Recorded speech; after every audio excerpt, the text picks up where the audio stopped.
ఓం సాయిరాం బాబా భక్తులందరికీ కూడా నమస్కారం అండి. అందరూ కూడా సుఖంగా సంతోషంగా ఎప్పుడూ కూడా ఆనందంగా ఉండాలి అని చెప్పి ఆ బాబాగారి తరపున నేను కూడా మనస్ఫూర్తిగా కోరుకుంటున్నాను.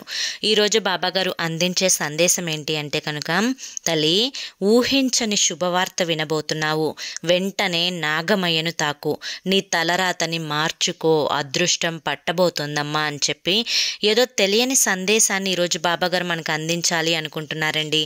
మరి బాబాగారు ఏ సందేశం అందించినా కూడా అది మన భవిష్యత్తుకు పునాది అని చెప్పి మనందరికీ కూడా తెలిసిన విషయమే కదా.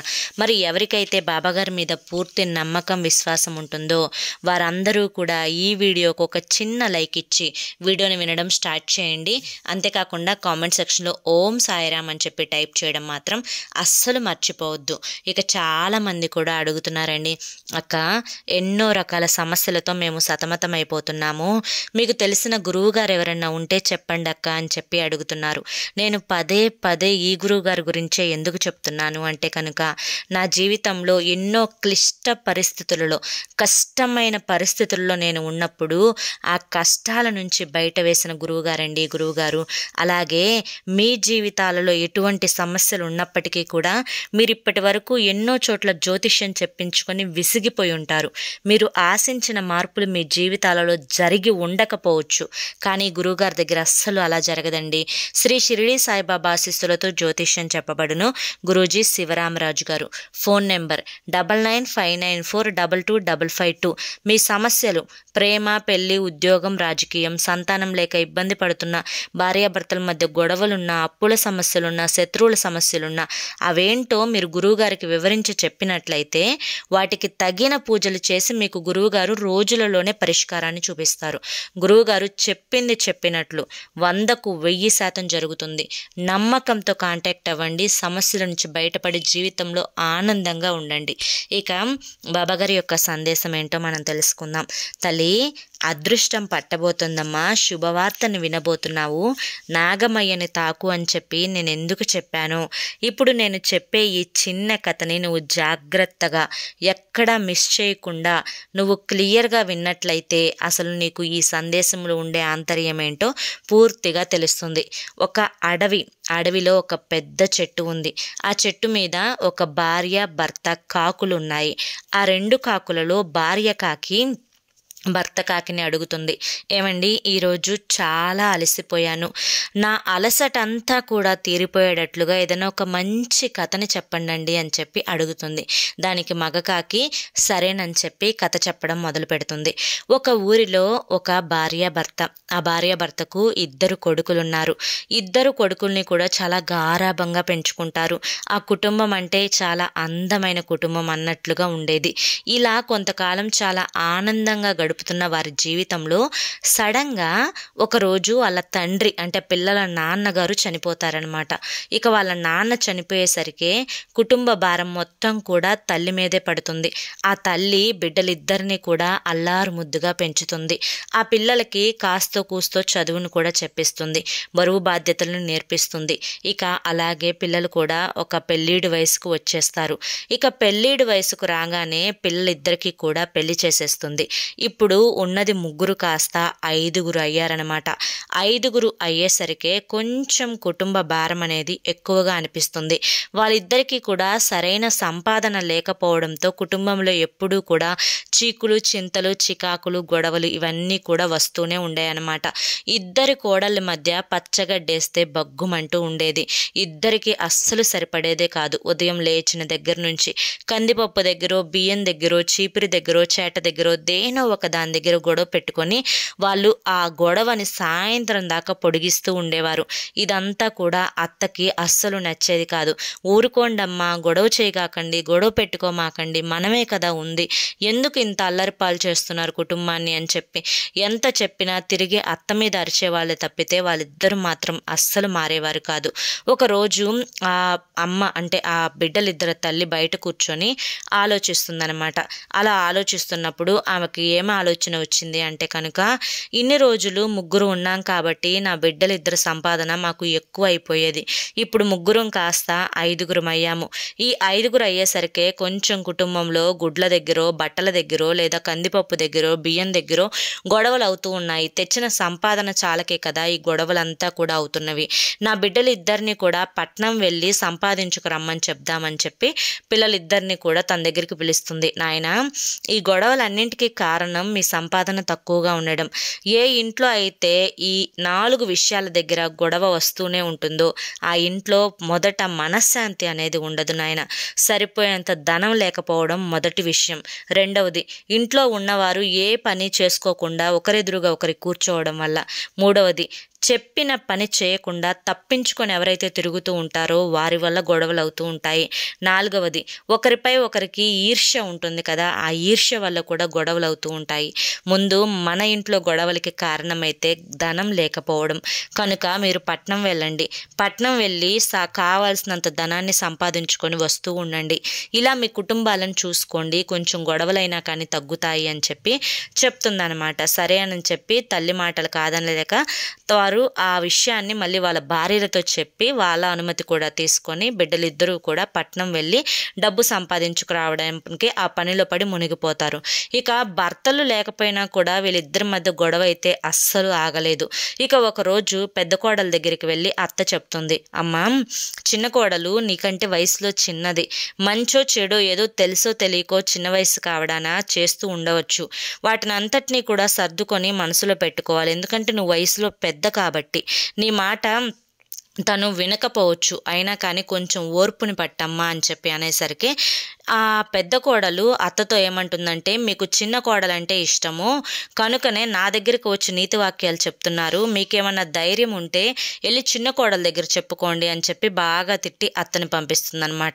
సరే తనతో కూడా ఒక మాట చెప్దాంలే అని చెప్పి అనుకొని అత్త చిన్న కోడల దగ్గరికి వచ్చి, అమ్మ, నీకంటే పెద్దది ఒక మాట అంటే అంది, నువ్వు చిన్నపిల్లవు కదా, నువ్వు సైలెంట్గా ఉండు, నువ్వు సైలెంట్గా సర్దుకుంటూ పోతే కనుక గొడవలు అనేవి అవ్వకుండా ఉంటాయి కదా అని చెప్పి చెప్తుంది. చిన్న కోడలు పెద్ద కోడల కంటే ఎక్కువగా తిట్టి, మీ పని మీరు చూసుకోండి, మాతో మీకు ఎందుకు అని చెప్పి పంపించేస్తుంది అనమాట. ఇక తనకి ఎవరికి చెప్పాలో అర్థం కాక, ఏం చేయాలో అర్థం కాక, ముందు ఆ ఇంట్లో గొడవని తట్టుకోలేక అక్కడ వారికి పాడి ఆవులు ఉంటాయన్నమాట, ఆవులకి మేత కోసుకొద్దామని చెప్పి అడవికి వెళ్ళింది. అడవికి వెళ్ళి పగలల్లా వాళ్ళు గొడవ ఎప్పుడైతే మొదలవుతుందో అప్పుడు అడవికి వెళ్ళిపోయి కావాల్సినంత గడ్డి కోసుకొని వచ్చి సాయంత్రానికి వాళ్ళ గొడవ ముగిసేసరికి ఇంటికి వచ్చి చక్కగా స్నానం చేసి ఒక ముద్ద అన్నం తిని పడుకునేదనమాట. ఇదేదో ప్రశాంతంగా ఉంది, ఇంట్లో కూర్చొని వీళ్ళ గొడవలు ఏడపడతాంలే అని చెప్పి ప్రతిరోజు తను అదే అలవాటు చేసుకుంది. రోజు గడ్డి కోసుకురావడానికి అడవికి పోయి సాయంత్రం వరకు అక్కడే ఉండి సాయంత్రానికి ఇంటికి వచ్చి హాయిగా స్నానం చేసి ఒక ముద్ద తిని పడుకుండేదనమాట. అయితే ఒకరోజు తను అడవికి వెళ్ళి గడ్డి కోద్దాము అనుకున్నప్పుడు ఒక భారీ పాము, ఆ పాము వచ్చి తన ముందు ఇలా పడగ విప్పి నుంచుంటుంది ఆ పెద్ద ఆవిడ ముందు. అలా పడగ విప్పి నుంచునేసరికి తనకి చాలా భయం వేస్తుంది, కాళ్ళు చేతులు గడగడలాడిపోతాయి. అప్పుడు అదంతా ఆశ్చర్యంగా చూస్తున్న పాము మనిషి భాషలో మాట్లాడుతుందన్నమాట. ఏమని అంటే, మా అమ్మ, నువ్వేం భయపడకు, నేను నిన్నేం చేయను, నేనిప్పుడు ఇంత భారీగా ఉన్నానులే అని చెప్పి నన్ను చూసి కంగారు పడవద్దు, ప్రశాంతంగా ఉండు, నేను నిన్ను కాటు వేయను అని చెప్పి చెప్తుందనమాట. ఒక్కసారిగా పెద్దావిడికి ఊపిరి పీల్చుకున్నట్లు అవుతుంది. ఇదేంటి మనిషి భాషలో మాట్లాడుతుంది, ఏదైతే ఏమైంది లేదా నేను చేయను అంటుంది కదా అని చెప్పి అలా ఉండిపోతుందనమాట. ఆ పెద్దావిడ, నాకు చాలా ఆకలిగా ఉంది, 4 రోజుల నుంచి నేను ఏమీ తినడం లేదు, ఈరోజు కూడా ఏమీ తినకపోతే నా ప్రాణం పోతుంది అని చెప్పి, నేను ఎవరో ఇదంతా కూడా మీకు తర్వాత చెప్తాను, మొదట నా ఆకలిని తీర్చండి, కాసిని పాలుంటే పోయండి అని చెప్పి ఆ పాము ఏడుస్తూ అడుగుతుంది. పాము బాధ చూడలేక గబగబా ఇంటికి బయలుదేరుతుంది అవ్వ. పెద్ద కోడల దగ్గర పాలు తీసుకుందామా, చిన్న కోడల దగ్గర పాలు తీసుకుందామా అని చెప్పి ఆలోచిస్తూ ముందు ఏదైతే అది అవుతుంది, ఏదో ఎవరొకరి దగ్గర తీసుకుందాము అని చెప్పి అనుకొని ముందు పెద్ద కోడల ఇంట్లోకి వెళ్ళి పాలు తీసుకొని గబగబా మళ్ళీ అడవికి వచ్చి పాముకు పట్టిస్తుంది అనమాట.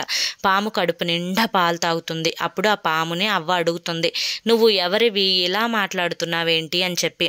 నేను ఈ అరణ్యంలోనే ఒక మహాగురువు యొక్క ఆశ్రమంలో ఉంటాను. నాకు ఎప్పుడూ కూడా పాలిచ్చి నన్ను ప్రేమగా చూసుకునే గురువుగారు మొన్న ఈ మధ్య 4 రోజుల కిందట చనిపోయారు.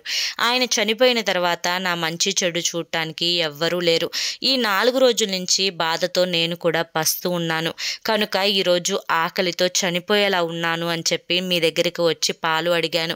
ఎంతైనా మీరు ఈరోజు నా ఆకలిని తీర్చారు అని చెప్పి అంటుందన్నమాట. అప్పుడు అవ్వ, నువ్వు మనిషి భాషలో మాట్లాడుతున్నావు, ఇది ఎలా సాధ్యం? పాములు మాట్లాడవు కదా, నువ్వు చూస్తే చాలా భారీగా పెద్దగా ఉన్నావు అని అనేసరికి నీకేదైనా శాపం ఉందా అని చెప్పి అడుగుతుంది. అప్పుడు అవును అవ్వ, నేను శాపానికి పుట్టాను. మా అమ్మ మా నాన్న చేసిన పనుల వల్ల నాకు పూర్వజన్మలో ఒక శాపం అనేది వచ్చింది. ఆ శాపం వల్ల నేను నేను ఒక రాజుల కుటుంబంలో పుట్టాను. మహారాణి కడుపున పుట్టాను.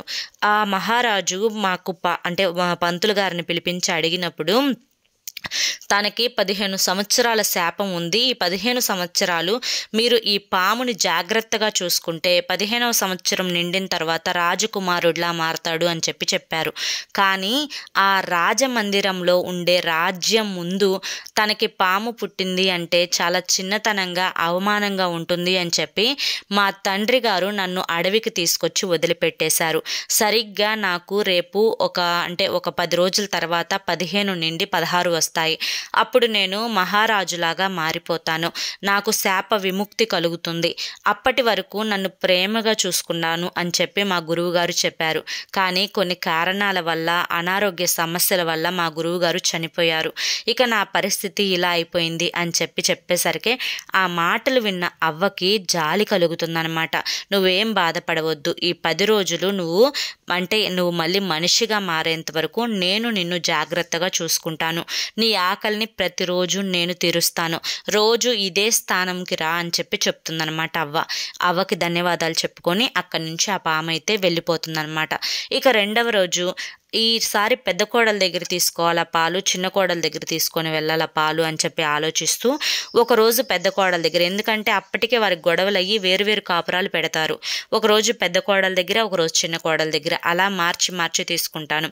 అప్పుడు ఇద్దరిని కూడా మోసం చేయకుండా ఉన్నట్లు అవుతుంది అని చెప్పి వాళ్ళిద్దరూ కూడా పనికి బయటికి వెళ్ళినప్పుడు వాళ్ళ ఇంట్లో వారికి తెలియకుండా దొంగతనంగా అవ్వ పాలు తీసుకొని వచ్చేసేదనమాట.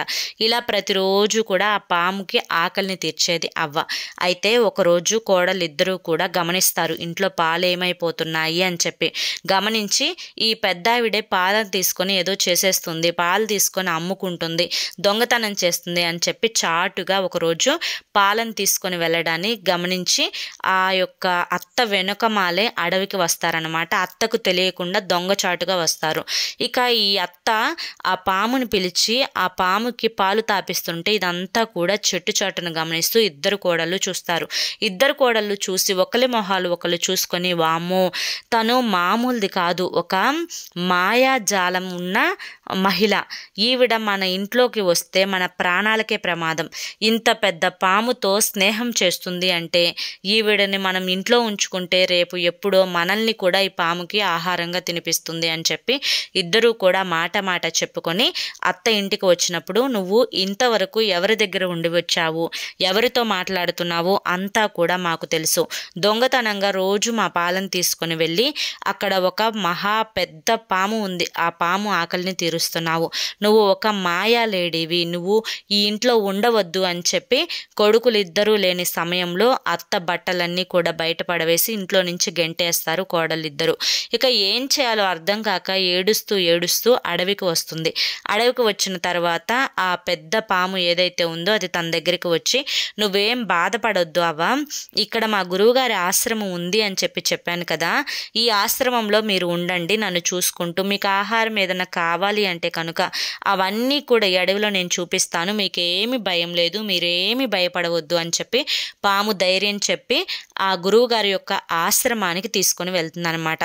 ఇలా కొన్ని రోజులు గడిచిపోతాయి. ఆ యొక్క పాముకి శాప విముక్తి కలిగి పాము నుంచి మళ్ళీ మనిషి రూపంలోకి వస్తాడనమాట. వచ్చి తన తల్లిదండ్రుల దగ్గరికి వెళ్తాడు. ఇక తల్లిదండ్రులు ఆ కొడుకుని చూడంగానే గుర్తుపట్టి నువ్వు ఎంత అందంగా ఉన్నావు, ఇన్ని రోజులు కూడా, ఇన్ని సంవత్సరాలు కూడా మిమ్మల్ని నేను దూరం చేశాను. నా యొక్క ఆ అవమానం, అంటే నాకు పాము పుట్టింది అంటే చాలా అవమానంగా అనిపించి నిన్ను దూరం పెట్టాను. నన్ను క్షమించు నాయనా, ఈ రోజు నుంచి ఈ రాజ్యాన్ని నీ చేతుల్లో పెడతాను అని చెప్పి ఆ యొక్క రాజు రాణి ఇద్దరూ కూడా తన కుమారుణ్ణి దగ్గరకు తీసుకొని చాలా కన్నీరు మున్నీరుగా ఏడుస్తారనమాట. ఇక ఇన్ని రోజులు నన్ను ఈ అవ్వే చూసుకుంది, ఈ అవ్వ కూడా మన రాజమందిరంలోనే ఉంటుంది అని చెప్పేసరికి ఆ అవ్వకి కూడా రాజు రాణి కృతజ్ఞతలు చెప్పి తన కొడుకుని చూసుకున్నందుకు ఆ యొక్క రాజమందిరంలోనే రాజమాతగా ఆవిడ్ని కూర్చోబెడతారనమాట. ఇక అక్కడికి వెళ్ళిన తర్వాత ఆ పెద్దావిడికి ఉన్న బాధలు కష్టాలు అన్నీ కూడా తీరిపోతాయి. ఒక రాజు కుటుంబంలో పుడితే రాజమాతగా ఎంత మర్యాదలు చేస్తారో అందరికీ తెలిసిన విషయమే కదా. అలాగే తనని కూడా చాలా మర్యాదగా చూసుకుంటారు. ఇక కొన్ని రోజులు గడిచిన తర్వాత పట్నం వెళ్ళిన కుమారులు ఇద్దరూ కూడా ఇంటికి వస్తారు. ఇంటికి వచ్చి మా అమ్మ ఏది అని చెప్పి అడుగుతారు. ఇలా మీ అమ్మ మనిషి కాదు, తన ఒక మాయాలేడి, తన ఒక పెద్ద పాముకి పాలు పోస్తుంది. ఇవాళ రేపు ఉంటే మా ఇద్దరిని కూడా పాముకి ఆహారంగా పెట్టేది, కనుకనే తనని ఇంట్లో నుంచి బయటికి పంపించేశాము అని చెప్పి భర్తలకు చెప్తారు భార్యలు. ఆ మాట చెప్పిన తర్వాత మా అమ్మని చిన్నప్పటి నుంచి మమ్మల్ని ఎంతో ప్రేమగా చూసుకున్న మా అమ్మని మేము లేని సమయం చూసి ఇంట్లో నుంచి బయటకు పంపించేస్తారా? కనీసం తన వయసుకైనా కూడా మీకు విలువ ఇవ్వాలి అనిపించలేదా? తన యొక్క వయసులో ఆ చీకట్లు తను ఎక్కడికి వెళ్ళింది, ఇప్పుడు ఎక్కడ ఉంటుంది అని చెప్పి కోడలని కొట్టడం మొదలు పెడతారు భర్తలు. ఇక వాళ్ళిద్దరికీ రోజు గొడవలు, భార్యాభర్తలు ఇద్దరికి. ఇదే ఆ నోరు ఈ నోరు అందరూ కూడా చెప్పుకొని ఊర్లో వాళ్ళందరూ కూడా అత్తని ఇలా బయటకు గెంటేశారే అని చెప్పి కోడళ్ళిద్దరిని కూడా చాలా దారుణంగా అవమానిస్తూ చూస్తున్నారనమాట. ఇక ఆ నోట ఈ నోట అందరూ కూడా చెప్పుకున్న తర్వాత తన అమ్మగారు రాజమందిరంలో ఉంది అని చెప్పి ఆ కొడుకులకు తెలుస్తుంది. ఆ కొడుకులకు తెలిసిన తర్వాత ఒక్క క్షణం కూడా ఆలోచించకుండా రాజమందిరానికి బయలుదేరినప్పుడు అక్కడ అమ్మగారు అనుభవించే భోగాలు చూసి, అక్కడ సేవలు చూసి, ఆవిడికి ఎంతమంది సేవలు చేస్తున్నారు ఇవన్నీ చూసి చాలా సంతోషపడతారు. ఇక కొడుకుల్ని చూసిన తల్లికి కూడా చాలా ముచ్చటేస్తుందనమాట. అయ్యా నేను ఇలా వచ్చేస్తాను, మీరు కోడలని ఏమీ అనకండి, నేను ఇక్కడే ఉంటాను, నాకు ఇక్కడే ప్రశాంతంగా ఉంది, నన్ను ఈ చివరి క్షణాలలో ఈ చివరి రోజుల్లో ఇక్కడే ఉండనివ్వండి, ఇంటికి వచ్చినా కూడా వాళ్ళిద్దరూ గొడవ ఆడుకుంటూ ఉంటారు అని చెప్పగా, సరేనమ్మా మీరు ఎక్కడున్నా మాకు సంతోషమే, మీరు ఆనందంగా ఉండడమే మాకు కావాలి, ప్రతిరోజు వచ్చి మిమ్మల్ని అంటే నిన్ను చూసుకొని వెళ్తూ ఉంటామమ్మా అని చెప్పి అనేసరికి ఆ రాజ్యంలో ఉన్న వారందరూ కూడా అనుమతిస్తారనమాట. ఇక వాళ్ళ అమ్మ అక్కడే ఉండిపోతుంది. వీళ్ళిద్దరూ కూడా ఇంటికి వెళ్ళిపోయి భార్యల్ని మంచిగా చూసుకోవడం మొదలు పెడతారు, బాగా డబ్బు సంపాదించడం నేర్చుకుంటారు, అంతా కూడా సవ్యంగా జరుగుతుంది. ఇక్కడితో కథ ముగుస్తుంది. ఈ కథ ద్వారా బాబాగారు చెప్పాలి అనుకుంటుంది ఏంటి అంటే కనుక, ఎప్పుడైనా కానీ మనిషికి ఇంట్లో ధనం లేకపోవడం వల్ల సమస్యలు వస్తూ ఉంటాయి. ఇంట్లో ఉన్నవారు ఏ పని చేయకుండా కూర్చోవడం వల్ల సమస్యలు వస్తూ ఉంటాయి. చెప్పిన పని చేయకుండా తప్పించుకొని తిరిగే వారి వల్ల సమస్యలు అనేవి వస్తాయి. ఒకరి మీద ఒకరికి ఎప్పుడు కూడా ఈర్ష్య, అసూయ, కోపం ఉన్నా కూడా దానివల్ల కూడా సమస్యలు వస్తాయి. కనుక మనిషి ఎప్పుడూ కూడా ప్రశాంతంగా బ్రతకాలి అంటే ఈ 4 అనేది ఖచ్చితంగా ఉండి తీరాలి. తల్లి, ఈ 4 ఉండేలా నీ కుటుంబంలో చూసుకున్నావు అంటే కనుక ఈ 4 విషయాల పట్ల తప్పు జరగకుండా నువ్వు చూసుకున్నావు అంటే కనుక ప్రతిరోజు కూడా నీ ఇల్లు ఆనంద నిలయంగా మారుతుంది. ఎన్నెన్నో శుభవార్తలు అనేవి నువ్వు తప్పకుండా వింటావు. ఈ రోజున అందులో నువ్వు సోమవారం రోజు నాగమయ్యను తాకావు కాబట్టి నీకున్న జాతక దోషాలన్నీ కూడా పోయి నీ జీవితంలో అదృష్టపు గడియలు అనేవి రాబోతున్నాయి. నీ ఇంట ఏ ఆడపిల్ల కన్నీరు పెట్టకుండా చూసుకున్నా కానీ, లేదా నీ ఇంట పసిబిడ్డల నవ్వు ఎప్పుడూ కూడా ఉండేలా చూసుకున్నా కానీ, నీ ఇంట కోపం, ఆవేశం, కన్నీరు ఈ 3 లేకుండా చూసుకుంటే నువ్వు ఏది పట్టినా బంగారం అవుతుంది. ప్రతిరోజు కూడా నువ్వు పెద్ద పెద్ద శుభవార్తలు అనేవి వింటావు అని చెప్పి ఈరోజు బాబాగారు మనకి చాలా చక్కటి సందేశాన్ని అందించారండి. మరి ఈ సందేశంలో ఎంతో గొప్ప ఆంతర్యం ఉంది. దానితో పాటుగా వయసు మీరిన తల్లిదండ్రులను ప్రేమగా చూసుకోవాలి. తను చిన్నప్పుడు తన బిడ్డల్ని ఎంత ప్రేమగా చూసుకుంటారు చూసుకుంటుందో పెద్దయినాక తన బిడ్డలే తల్లిదండ్రులుగా మారి తల్లిదండ్రులను అంత ప్రేమగా చూసుకోవాలి అని కూడా ఈ సందేశంలోని ఆంతర్యం అన్నమాట. మరి ఈ సందేశం మీ అందరికీ నచ్చింది అనిపిస్తే ఈ వీడియోకి ఒక చిన్న లైక్ ఇవ్వండి. కింద కామెంట్ సెక్షన్లో ఓం సాయిరామ్ అని చెప్పి టైప్ చేయడం మాత్రం మర్చిపోవద్దు. అంతేకాకుండా మొదటిసారి మన ఛానల్లోకి వస్తే కనుక మన ఛానల్లో కింద బ్లాక్ కలర్లో సబ్స్క్రైబ్ అనే బటన్ ఉంటుంది. దాన్ని ప్రెస్ చేసి పక్కనే ఆల్ సింబల్ ఉన్న బెల్ని యాక్టివ్ చేసుకుంటే ప్రతిరోజు బాబాగారి సందేశాలు అనేవి మీకు నోటిఫికేషన్ రూపంలో వస్తాయి. మరి రేపు మరొక మంచి సందేశంతో తప్పకుండా కలుసుకుందాం. అంతవరకు కూడా బాబాగారి యొక్క ఆశీస్సులు మీపై ఉండాలి అని చెప్పి మనస్ఫూర్తిగా కోరుకుంటూ సర్వేజన సుఖినో భవంతు. ఓం సాయిరామ్.